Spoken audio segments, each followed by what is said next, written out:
Well, welcome everyone. My name is Ilene Gottlieb and I am affectionately known as the Heart Healer. It is my joy to be here today to share with you what is my heart's desire and my soul's purpose for being here, which is to teach conscious heart connection. And what that means is that when you look at life from a holistic perspective, it involves our physical, our emotional, our mental, and our spiritual connection. And to me, the heart is the center of all of that.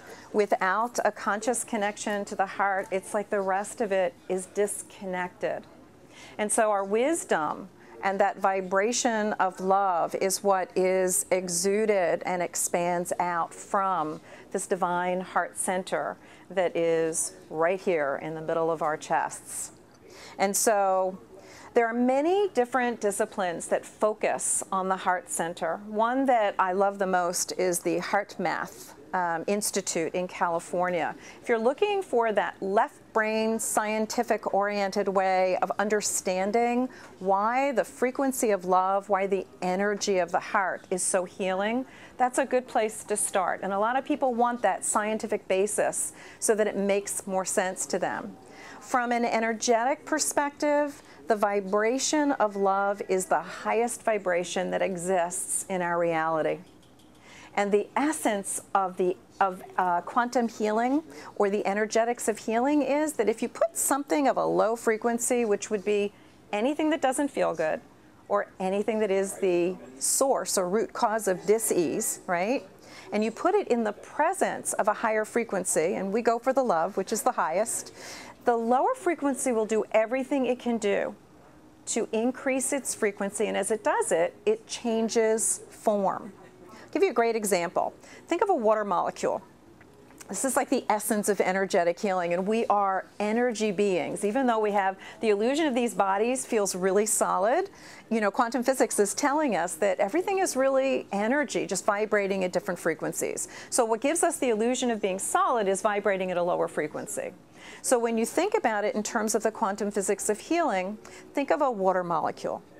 A water molecule at its lowest frequency takes on its densest form. These are not trick questions. So what would that be? Water in its most solid state?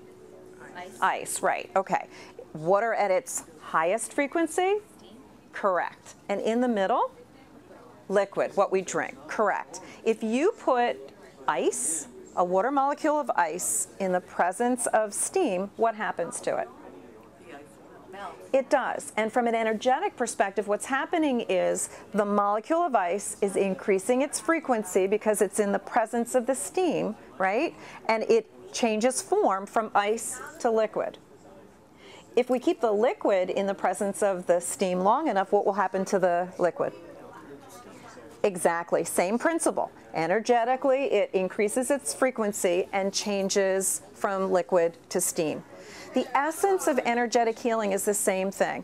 Anything that you do that increases your frequency, eating healthy, drinking healthy water, doing nutritional supplements that are food-based, that feed the body on a cellular level, light therapy, anything that increases your frequency, looking at your emotions, looking at the language that you use, paying attention to your thoughts, and monitoring them and making the adjustments so that what you're saying, thinking, and feeling is actually supporting you and holding the space of who you choose to be, right? And that increases your frequency. So anything that will do that will assist in moving the energetic aspect of dis-ease. And I say dis-ease because disease on the physical level is really related to our relationship with ourselves. It's a disconnect or a lack of ease with who we're being in who we are. Everything begins and ends with us. And it's not meant to create an energy of guilt or a belief of that. But the beauty of it is that we manifest disease on the physical level without consciously being aware of it most of the time. But the healing process can be very conscious. And so when we look at it from the holistic perspective and we begin at the heart, and we begin our day just breathing into and out of our heart center, when we spend our days thinking, you know, whenever we're not okay, stopping and beginning to breathe into the heart, it shifts everything. Because truly, who we are being in an experience is so much more important than what we're doing. Does that make sense to everybody? Does that feel resonant with you? And so when we're paying attention, by utilizing whatever tools really resonate with us to be in the present moment, and then we add to that whenever we have the awareness that we're not okay on some level, and we stop and breathe into the heart, we shift everything. Because when we look at things from this place of conscious heart connection, it looks very different to us than when we're focused on our ego and personality and conscious mind activity, right? I liken it to thinking, for the football analogy, you'll forgive this because I'm not a football fan, but for those of you that are, it makes sense to describe it this way. The difference between looking at something from the heart and looking at it from the mind is like being at the 50-yard line on a football field, right? And the coach, you know, with the headphones on, can't see but what's in front of them, right? But you know, there's somebody up above that's feeding him information into those little headphones that gives him the information that allows him to make conscious choices to support his team in ideally winning the game, right? Or at least enhancing the strategy that he's offering them. So if you can think about being in your conscious heart as being moving from the 50-yard line up to the top of the stadium, and everything that is bugging you is laid out on that field where you can see it really clearly, which gives you that broader perspective so you can then make conscious choices about it. It's the same thing as going from the ego into the heart, or from the 50-yard line up to the top of the stadium, or listening in your ears. So if you're an intuitive person, you can think of it as going from here to here, where you can listen better, you know? Who believes that they receive wisdom, intuitive knowing? Just have a sense of knowing about things. Raise a show of hands. Okay. How many of you have children? Do you ever have a knowing that your kids aren't okay? Then you can raise your hand. That's an intuitive knowing, right? We have many, because this energy system that we are is not limited to this body.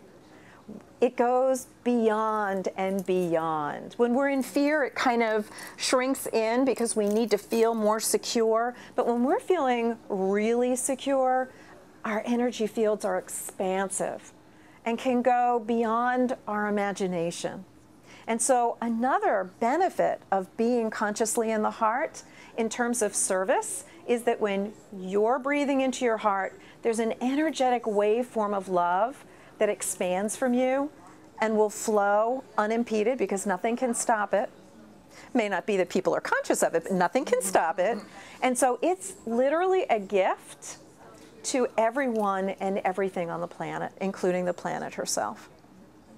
So if you think of it in terms of that, in the day that we're living in, so much surus, they say, so much angst, there's so much that we worry about. And yet, I truly believe that the greatest percentage of human beings on this planet are loving, caring, kind people. And so when you send love out, we're nurturing not only those that are troubled, but we're nurturing those that are holding that space of being kind, gentle beings that live from their heart. And to me, I'm a Star Trek fan. I really want that utopia of we don't need money, everybody gets everything that they need, you know, but that we think of things in terms of everything is possible, right? And that we can all be expanded and expansive and learn and do everything that we could possibly want. But when we begin from the heart, everything is so much more joyful. So I'd like to complete with a little bit of just a few minutes of conscious heart connection, a little experiential. I love it that you uncrossed your legs automatically. You're great. Yay! All right, so if you would, uncross arms and legs, relax your abdominal muscles, Close your eyes if you would like to. It just helps to focus. And if you want to, you can put a hand on your heart center. This is the energy center that sits within the middle of your chest. And just begin to take some nice, deep, slow breaths. Sometimes people like to breathe in through the nose and out through the mouth, but whatever feels comfortable. The reason your hand is on your heart is because where you touch is where you'll focus. We want you to focus on your heart center. And now begin to have your breath focus on breathing it into your heart and out of your heart. Almost as if it goes all the way to the back and then out again.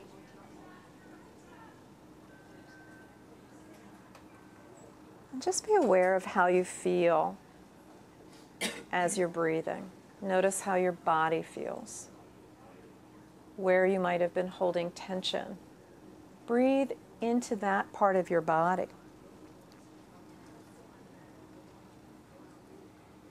And then go back to the heart center.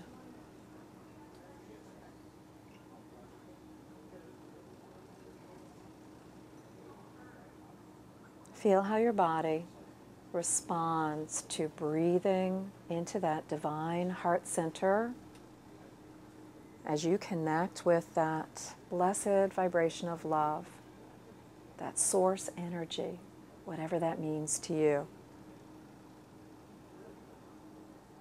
And imagine a light of love completely around you. You get to pick the color. And as you're breathing in that color of love and breathing it out. And with your next few breaths, imagine that color of love shows up in all the cells of your body. From the top of your head, all the way through the head and neck, and your torso, and your arms and legs, so that you can imagine from deep within all the way out to your skin, you're shining with that brilliant light of love. And with your next breath, imagine it gently coming through your skin and filling all your cells of skin and the space around you. And hold the image of that and imagine that's how you are when you walk around throughout the day.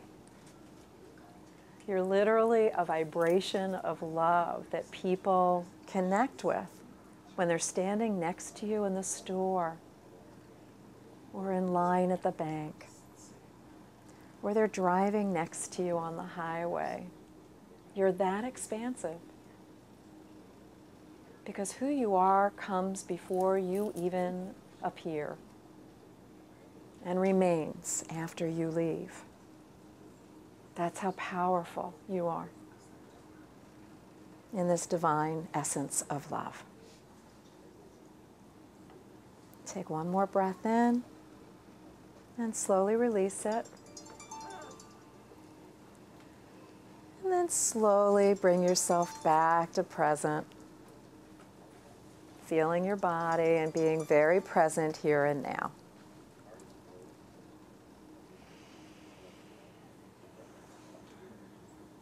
How'd that feel? Relaxing? I highly recommend that whatever type of meditation or prayerfulness that you do, that you add conscious heart connection to it. It will expand it. Any type of meditative discipline, whether it's yoga, transcendental meditation, prayerfulness of any kind, yoga, it doesn't matter. If you start with the conscious heart connection, it will expand your practice, whatever that is for you. All right, questions? Yeah. Question for you.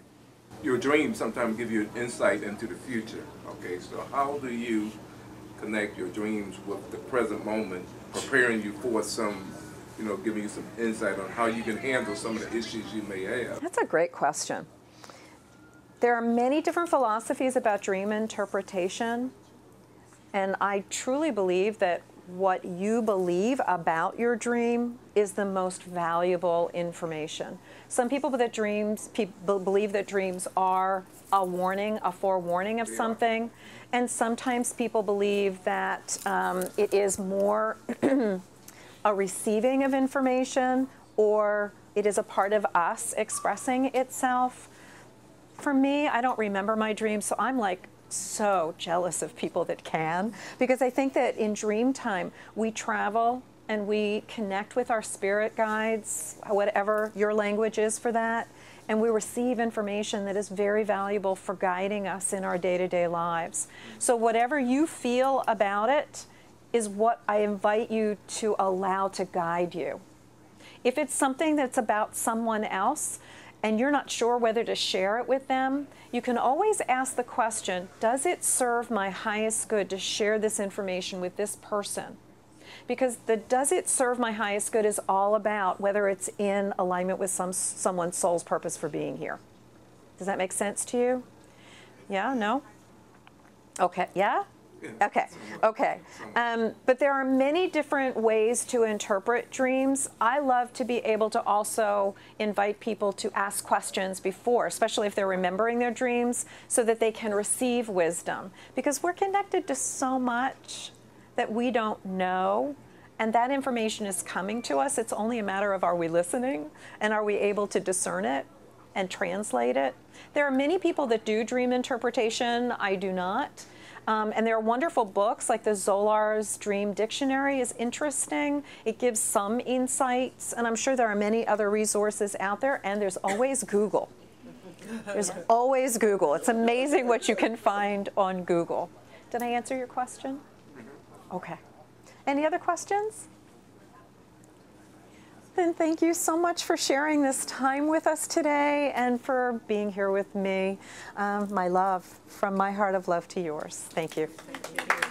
Thank you.